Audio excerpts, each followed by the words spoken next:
Buenas noches, mi nombre es Juan Díaz y junto con mis compañeros Alejandra Gudelo y Jean-Pierre Amaya vamos a presentar nuestro proyecto titulado Optimización de la ubicación defensiva en béisbol mediante la simulación de Monte Carlo. Este trabajo fue desarrollado para la asignatura de métodos numéricos y programación y nuestro proyecto combina la programación en Octave con la optimización aplicadas a una situación real como lo es mejorar las posiciones defensivas en un juego de béisbol. Entonces, a continuación, les vamos a mostrar cómo modelamos el problema, cómo lo resolvimos con el método de Monte Carlo y qué resultados obtuvimos tras varias simulaciones. En cuanto al planteamiento del problema, el punto de partida es que surge el cuestionamiento de cómo se podrían ubicar los jugadores defensivos en un campo de béisbol para reducir la probabilidad de que la pelota caiga en una zona libre y se convierta en un hit.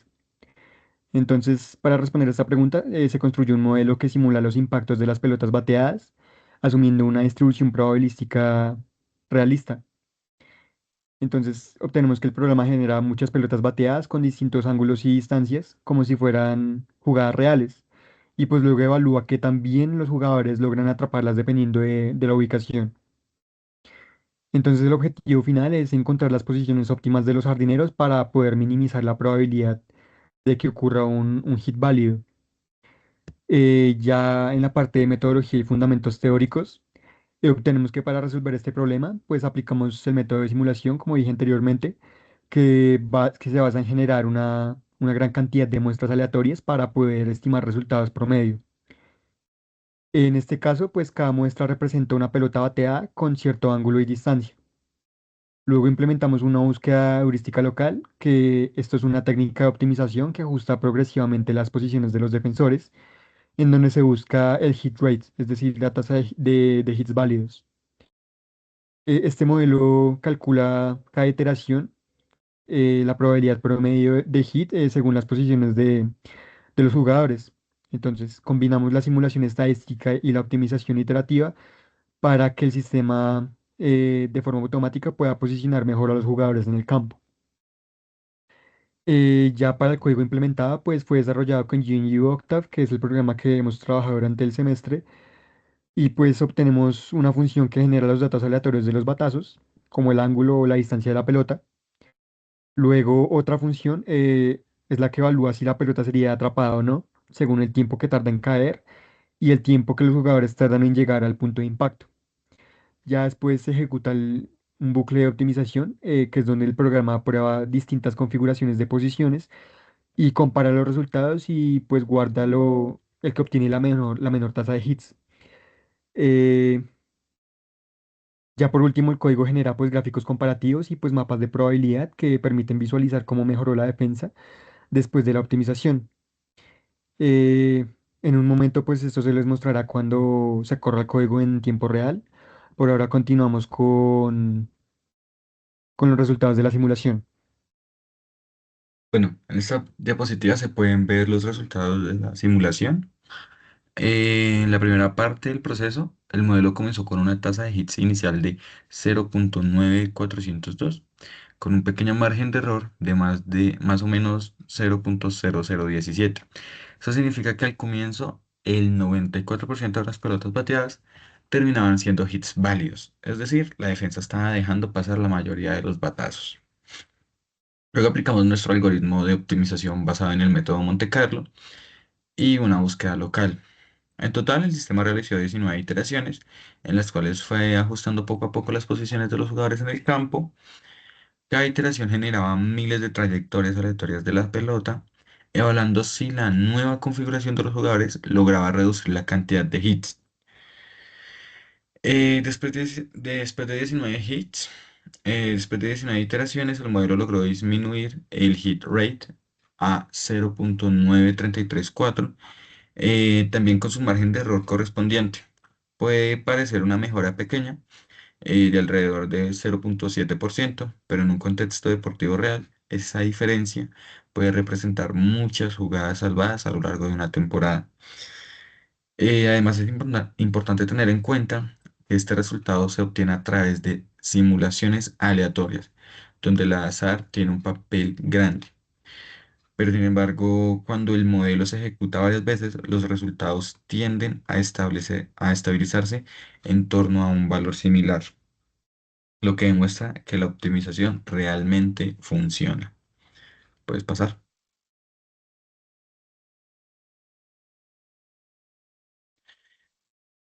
Aquí tenemos en esta diapositiva la comparación de posiciones defensivas. Los puntos en rojo representan la ubicación original de los jugadores antes de aplicar el algoritmo y los puntos verdes muestran cómo quedaron después de la optimización. Si observamos bien, los jugadores no se movieron al azar. El algoritmo detectó las zonas donde caían más pelotas, o sea, es decir, con mayor densidad de impactos, y desplazó a los jardineros hacia esas áreas para cubrirlas mejor.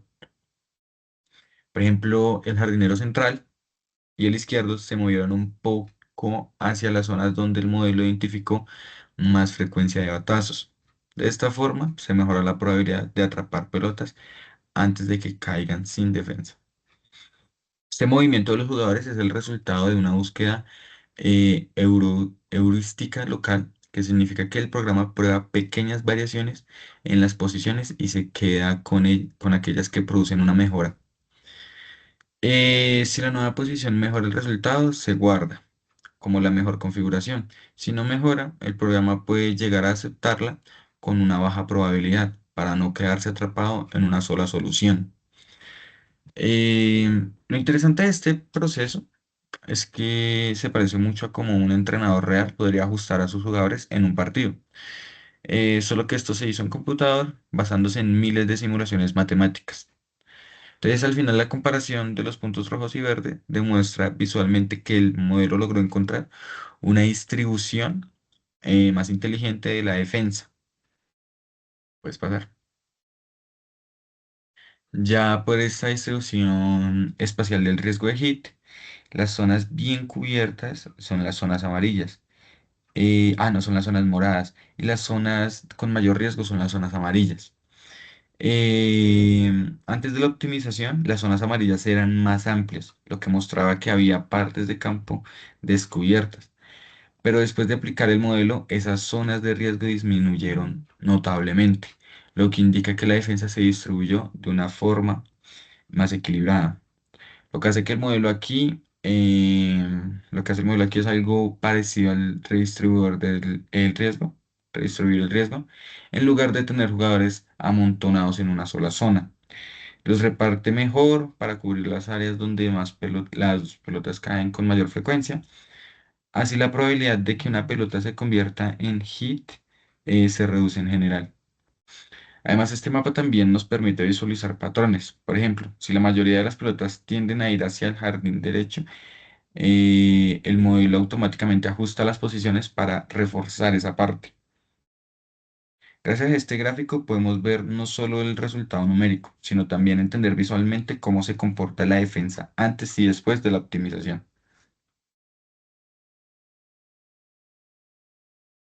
Ya continuaríamos pues con correr el programa en tiempo real. Entonces acá pueden ver el código, procedemos a ejecutarlo y acá está la ventana de comandos que nos arroja la respuesta del programa. Mientras se ejecuta la solución, podríamos continuar con la presentación, con la interpretación de los resultados, que ya se los mostraremos más adelante. Bueno, para la interpretación de los resultados, pues hay que entender el código. Entonces, básicamente lo que nosotros hicimos es inicializamos con tres jugadores. En este caso, en general, el béisbol se juega con nueve, pero nos basamos en que solo hay tres de con batazos largos. Entonces serían los tres jardineros, el central, el izquierdo y el derecho. A estos tres jardineros les damos una velocidad de más o menos 0,60 metros por segundo y un tiempo de reacción que puede ser aleatorio. Por lo general debe ser menor a un segundo. Luego hacemos muestras por bloque, 2000 muestras por bloque. En este caso, la cancha tendría 140 de largo y como 80 de ancho. A partir de eso podemos disponer de los ángulos también que se va a tener de salida al bateo. Cada evento de bateo tiene un ángulo. Y en este caso vamos a hacer una mezcla binaria entre batazos o salidas de pelota que van a ser fly ball, que son por lo general tiros más largos que van a superar los 80 metros, y el liner o la línea, como le dirían, que son batazos, digamos, más cortos, pero que van más rápido, pero a más baja distancia. Utilizamos unas fórmulas para medirlos que sería 80 más 40 por el ángulo de salida para el flyball y 40 más 15 por el ángulo de salida de la pelota. Luego podemos tomar cómo vamos a resolver un evento. Podemos tomar la posición del jardinero, la reacción y la velocidad del jardinero. Cada evento, es decir, cada batazo va a tener lo vamos a tomar como un vector de ángulo y de distancia. A partir de eso, el jardinero va a empezar a ver dónde va a caer la pelota y va a empezar a cambiar su posición. Luego, para saber las coordenadas de caída de cada pelota, pues se utiliza X por el seno del ángulo y la distancia por el coseno del ángulo para el ángulo. Luego podemos modelar la velocidad de la pelota con una fórmula bastante sencilla que es 40 más 10 por el ángulo de salida. Luego, para cada fielder, calculamos la distancia entre la velocidad de la pelota y la posición donde está él. Luego, ¿qué es un hit en el béisbol? Bueno, un hit en el béisbol es cuando se batea y el bateador logra envasarse, pero como en este caso no tenemos infielders, pues nosotros valemos el hit como que si toca la pelota directamente en la grama sin que la toque el jardinero, es un hit. Pero si el jardinero la logra tomar en el momento en el que cae, según el programa, no se contaría como hit. En este caso, no hay heurística de quién debe cubrir o no una zona. Simplemente les damos una posición inicial y ya ellos tomarán cambios a partir de cómo vean las caídas de las pelotas. No se modelan errores de campo, no hay rebotes y no hay tiempo de recogida. Pues en este caso utilizamos como un campo estándar, pues en el béisbol se permite que cada campo tenga como medidas distintas. Ahora el estimador de Monte Carlo por bloques. Tomaríamos ahora el Monte Carlo evaluando la posición, la cantidad de iteraciones, la velocidad del jardinero y el tiempo de reacción. Esto para dar como una proporción de hits de media. Luego, tomando todas estas cosas, podemos tomar un error estándar de media con la desviación muestral de los bloques.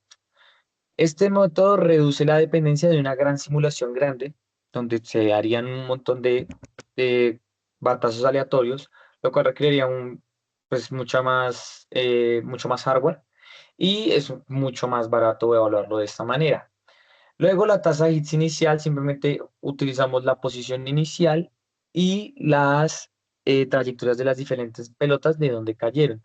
A partir de eso, después de cada cierta iteración, los jardineros van cambiando de posición dependiendo de dónde han caído más pelotas.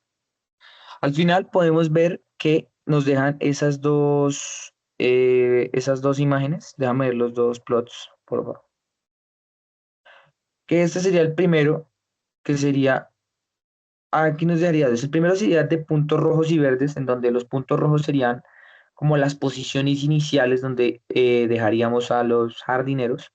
Y luego los verdes serían después de 18, 19 iteraciones, cómo terminarían a partir del posicionamiento de los batazos. Podremos ver que el jardinero central tendería a moverse hacia atrás y los dos jardineros, el izquierdo y el derecho, tenderían a moverse más hacia el infield y a abrirse.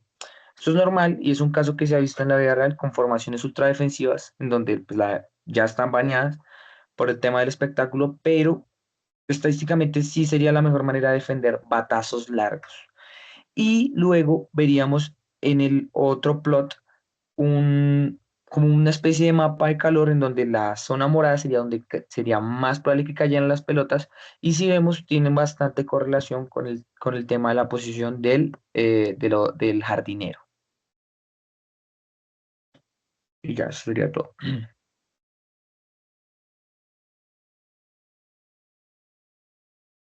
Ya pues continuando con las conclusiones finales, obtenemos que la simulación permite modelar el comportamiento aleatorio de las pelotas bateadas. La búsqueda heurística optimiza las posiciones defensivas con éxito. El modelo es adaptable a diferentes configuraciones, jugadores o condiciones del campo. Y se demuestra el potencial de la simulación estocástica en el deporte como herramienta de análisis y estrategia.